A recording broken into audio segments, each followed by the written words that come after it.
नमस्कार दोस्तों।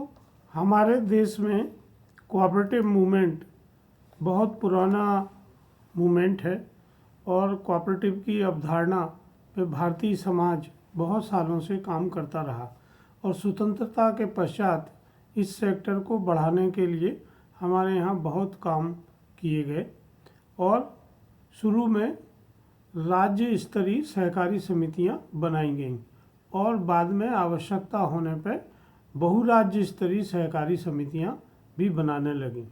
हमारे योजनाकार और हमारे नीति निर्धारक ये अच्छी तरह जानते हैं कि अगर भारत को विश्व अर्थव्यवस्था में अपना स्थान बनाना है और 5 ट्रिलियन डॉलर की इकोनॉमी का लक्ष्य हासिल करना है तो हमें निर्यात को बढ़ावा देना होगा। निर्यात बढ़ाने के 3 फायदे होते हैं। एक तो विदेशी मुद्रा हमें प्राप्त होती है, दूसरा इन्वेस्टमेंट के लिए हमें विदेशी पूंजी निवेश प्राप्त होता है और तीसरा हमारे यहाँ रोजगार के अवसर उत्पन्न होते हैं। तो अगर भारत को अपने युवा जनसंख्या को रोजगार देना है तो इस ओर सोचना ही पड़ेगा, क्योंकि अभी तक जो आईटी सेक्टर सबसे ज़्यादा रोजगार देता था उसमें धीरे धीरे अब वो गति नहीं बची है और विश्व स्तर पर भी भारी मंदी होने की वजह से अभी भी आईटी सेक्टर के बहुत सारे जॉब कट हो रहे हैं और बड़ी बड़ी सभी कंपनियां अपने कर्मचारियों को निकाल रही हैं। हम जानते हैं कि सहकारी समितियां निर्यात में एक बहुत अच्छी भूमिका निभा सकती हैं और इसका उदाहरण यह है कि हमारे यहाँ सहकारी समितियों की उपस्थिति लगभग सभी क्षेत्रों में है, जैसे कृषि, खाद्यान्न, दालें, तिलहन आदि, बागवानी, फल, सब्जियां, फूल, सुगंधित उत्पाद, फिर डेयरी, मुर्गी पालन, पशुपालन, मत्स्य पालन, चीनी, मसाले, जैविक उत्पाद, उर्वरक, हथकरघा, हस्तकला, कपड़ा, चाय, कॉफ़ी, लघु वनोपज, आयुर्वेदिक, हर्बल दवाएं और प्रसंस्कृत भोजन, चमड़ा आदि। तो ऐसे कोई भी क्षेत्र अभी अछूता नहीं है जिसमें सहकारी समितियां ना हो। यहाँ हम उन विषयों की बात कर रहे हैं जिन सहकारी समितियों में निर्यात की संभावना है। वर्तमान में बहुत सारी सहकारी समितियां अभी निर्यात का काम करती हैं। इनमें मुख्य रूप से चीनी और डेयरी उत्पाद और हस्तशिल्प का सीधे सहकारी समितियों द्वारा निर्यात किया जाता है और भारत के कुल निर्यात लगभग 400 बिलियन मूल्य में उनका हिस्सा 1530 करोड़ रुपए का है। अभी नाफेड द्वारा 407 करोड़ रुपए, पांडुरंग शक्कर कारखाना महाराष्ट्र द्वारा 120 करोड़ रुपए, विघ्न हर सहकारी शक्कर उत्पादक कारखाना महाराष्ट्र द्वारा 43 करोड़ रुपए, क्रिब्को द्वारा 28 करोड़ रुपए और इफ्को द्वारा 11 करोड़ रुपए मूल्य का निर्यात किया गया।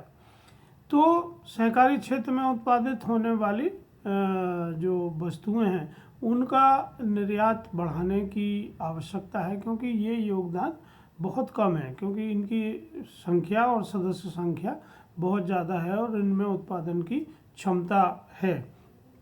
तो इसी को ध्यान में रखते हुए पिछले सप्ताह आर्थिक मामलों की मंत्रिपरिषद समिति ने जैविक उत्पादों, बीजों और निर्यात को बढ़ावा देने के लिए 3 नई राष्ट्रीय स्तर की बहुराज्य सहकारी समितियों की स्थापना के प्रस्ताव को मंजूरी दी है और ये एक बहुत बड़ा उठाया गया कदम है और इसके बहुत दूरगामी परिणाम हमारी अर्थव्यवस्था पर होने वाले हैं, खासतौर से ग्रामीण और कृषि सेक्टर की अर्थव्यवस्था पर।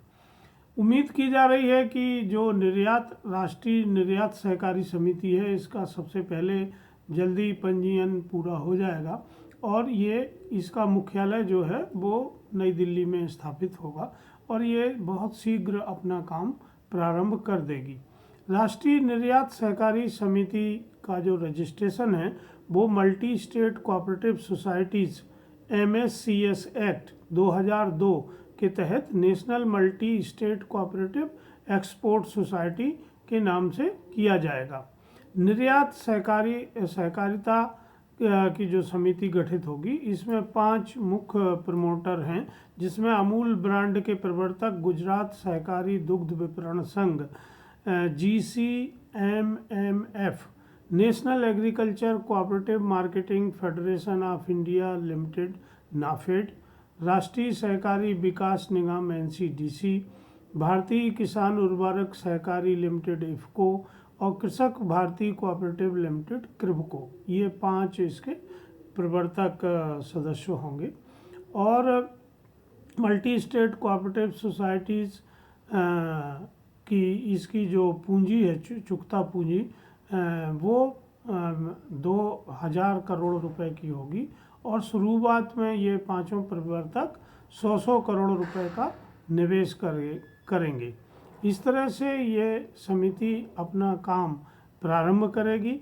और इस समिति का जो दायरा है वो काफ़ी विस्तृत रखा गया है, जिसमें सहकारी क्षेत्र में देश में उपलब्ध अधिशेष के निर्यात पर ध्यान दिया जाएगा।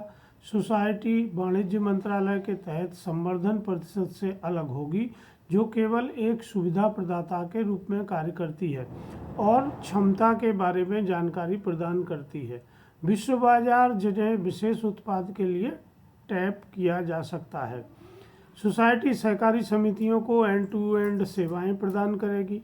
यह विदेशी बैंक खाते खोलेगी और किसी उत्पाद के निर्यात के लिए आवश्यक अनुमतियां सहित सभी औपचारिकताओं को पूरा करेगी।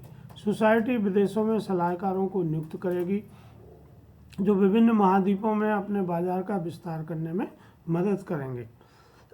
निर्यात करने इस समिति को बनाने के जो सीधे सीधे फायदे हैं, वो फायदे इस तरह से हैं कि निर्यात करने को बढ़ावा देने के लिए शीर्ष संगठन के रूप में कार्य करके सोसाइटी सरकारी क्षेत्र से निर्यात पर जोर देगी।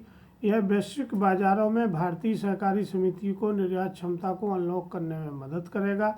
ये संपूर्ण सहकारी दृष्टिकोण के माध्यम से सहकारी समितियों को विभिन्न निर्यात संबंधी योजनाओं और भारत सरकार के विभिन्न मंत्रालयों की नीतियों को लाभ प्राप्त करने में मदद करेगी। यह सहकारी समितियों के समावेश विकास मॉडल के माध्यम से सहकार से समृद्धि के लक्ष्य को प्राप्त करने में मदद करेगा, जहां सदस्य अपने माल और सेवाओं को निर्यात करने के माध्यम से बेहतर कीमतों की प्राप्ति और बाहर से वितरित लाभांश देने से होगा। समिति के माध्यम से उच्च निर्यात से सहकारी समितियों द्वारा विभिन्न स्तरों पर वस्तुओं और सेवाओं का उत्पादन में वृद्धि होगी और सहकारी क्षेत्र अधिक रोजगार देने में सक्षम होंगे। वस्तुओं के प्रसंस्करण और अंतर्राष्ट्रीय मानकों के अनुरूप सेवाओं को बढ़ाने के अतिरिक्त रोजगार भी पैदा होंगे। सहकारी उत्पादों के निर्यात में वृद्धि बदले में मेक इन इंडिया को बढ़ावा देगी, जिससे आत्मनिर्भर भारत बढ़ेगा।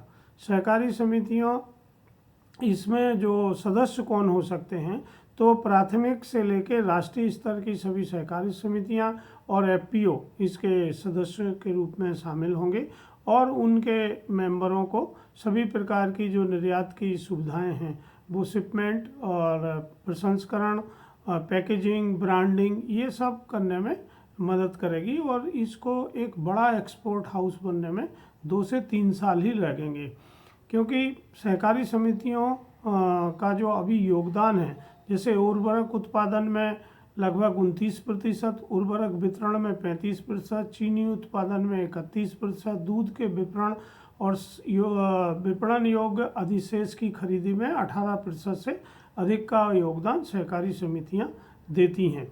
यह समिति वैश्विक मांग का आकलन करेगी और सहकारी उत्पादों सेवाओं के निर्यात क्षमता का दोहन करेगी।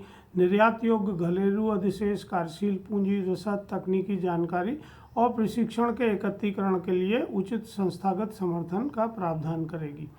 यह नई निर्यात समिति का उद्देश्य सहकारी समितियों द्वारा उत्पादित सभी तरह की वस्तुओं और सेवाओं की खरीद, भंडारण, प्रसंस्करण, विपणन, ब्रांडिंग, लेबलिंग, पैकेजिंग, प्रमाणन, अनुसंधान और विकास और व्यापक रूप से गतिविधियों को संचालित करेगी।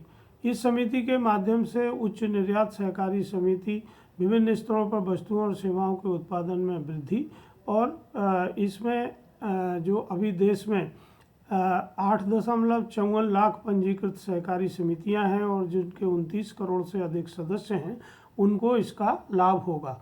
अभी एफपीओस के लिए एक बड़ी अपॉर्चुनिटी है कि वो इसका सदस्य बन के अपने उत्पादों का निर्यात करने में मदद कर सकते हैं। तो आइए हम भी अपना योगदान करें, और यदि आप अपनी संस्था को यहाँ जोड़ना चाहते हैं और कोई और अधिक जानकारी चाहते हैं तो कमेंट में आप लिख सकते हैं। धन्यवाद।